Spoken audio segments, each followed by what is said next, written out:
Welcome to the channel. Hi, this is Jonathan, and today I've got something really special for you. Going to have a tour around the Norton factory and see some of the bikes in production here.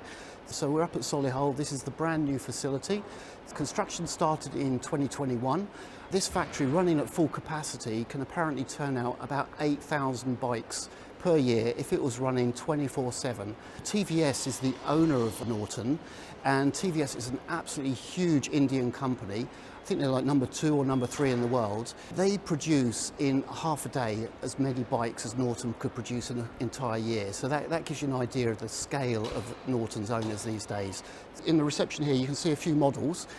This is the very first Norton that was ever produced. This is from 1902 and is still in running order. And then if we move down, we've got a featherbed Dominator. And at the end there's a V4 SV, and then right at the end is the V4 CR. So this is the reception, and now we're going to have a look around the factory and hopefully see some of these bikes being produced. This is the stores area here, and you can see just the scale of it. You can see just how many parts are here. So basically what happens is when a bike's going to be produced, and we'll see that later, all of the parts for the bike are loaded onto one of the trolleys, and then the operator would take that out to the bike, and hopefully we'll see that. Not everything that's needed for the bike is in there, so major parts, engine, frame and so on is not in there. The parts, as they're depleted, they're not restocked in the same area. They're actually put into a different area by the computer, so it's randomised.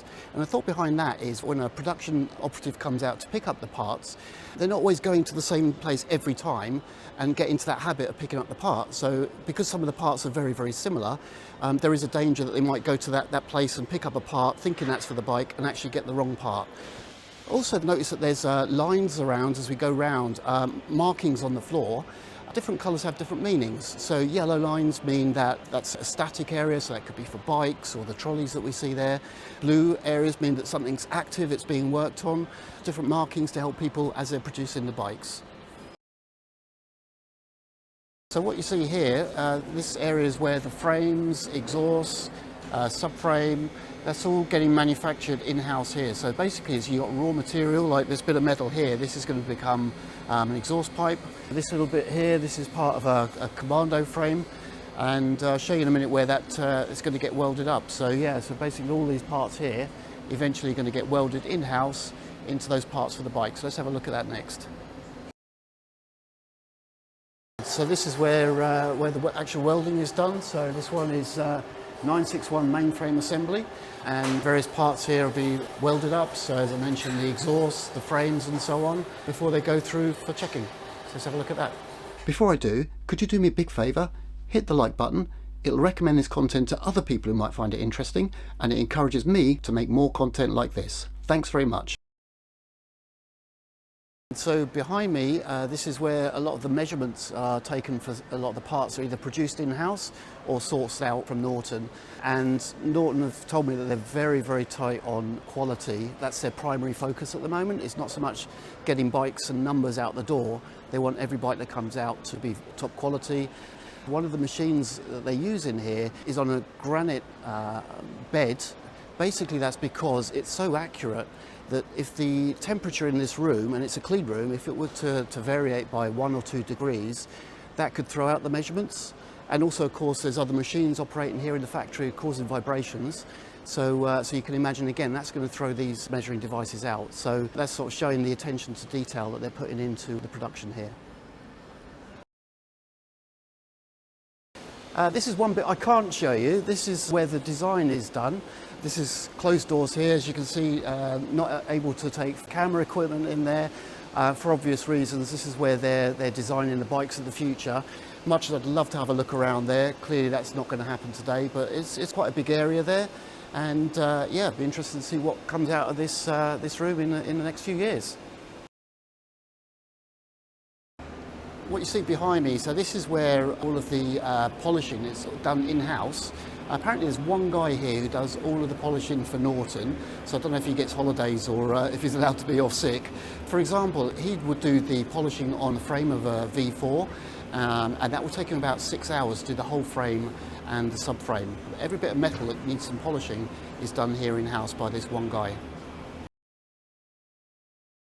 What you see behind me, this is the engine assembly, and basically This is producing engines in batches, right? So Norton might run the 961 Commando for a week, take a day or two, set it up, and then run some V4 engines through here.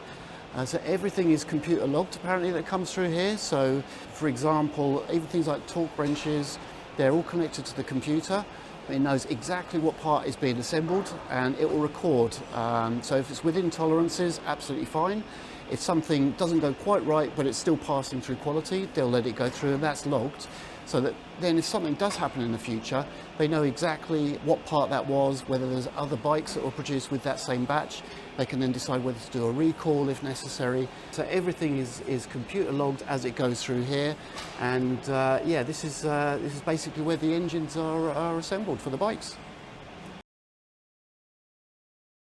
We've seen where the engines are assembled. Basically, engines are going to come out of that room onto the rollers there, and this is where things really start to take shape. So this is where the engine gets married up to the frame.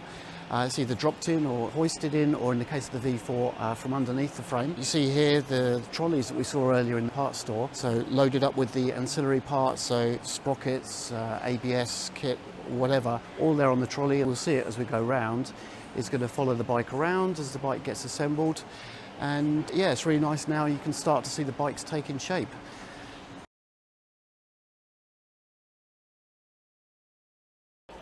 So you'll notice it's quite quiet in the production area at the moment. The main reason for that is that there's some bikes on the production line that I can't talk about. Hopefully by the time this video comes out, there'll be some announcements about it. But yeah, normally this place would be a hive of activity, bikes being assembled. Much as I'd love to have a little look under there, at the moment I can't, but hopefully by the time you see this, you'll know what's under there. All right, we're nearly at the end of the production line now. So basically the bikes have come through the production line and they're put up here onto this area here. They're run through the dyno, engines fired up for the first time, and any issues that the bike might have are going to be picked up at this point here before we move through to the final inspection, which I'll show you in a second. And behind me you can see this is the end of line inspection. So basically every single bike is going to go through there, and that's where they go over it and just make sure, you know, there's no scratches on it, everything's where it should be. And once it's passed through that inspection, then it's ready to go out to the customer. The bay next to it, the customer quality perception audit, every once in a while they'll take a bike, they'll put it in there, and then as a group they'll come around and just say, you know, is there anything on this bike that could be improved, anything that needs to be changed? So an example was given of a V4 SV, and customer feedback was that the side stand could be really hard to put down with race boots on. So they took it in there, sat on the bike, just played around with it and just tried to improve the design of the side stand. So yeah, that's the end of the line, and that's where the bikes go before they're ready to go out. So we're nearly at the end of the tour now. This is basically the bikes that come out of the end of line inspection. You see some of the bikes here will be waiting for parts, so they won't hold up the whole production line if they were missing some left-hand wing mirrors. They basically put the bikes here, just park them up until those parts have been delivered, and then the bike can go out. Right guys, so I hope you enjoyed that video. I certainly had a really good time today, really learned a lot about Norton. Key takeaway for me, I think these guys are really focused on quality and keeping that quality up. Don't seem to be so focused on the numbers at the moment, which is fair enough. Brand is growing. Really excited to see what's coming for the future. If you like this video, please hit subscribe. Plenty more content on the channel, and look forward to seeing you again soon. Take care guys. Cheers.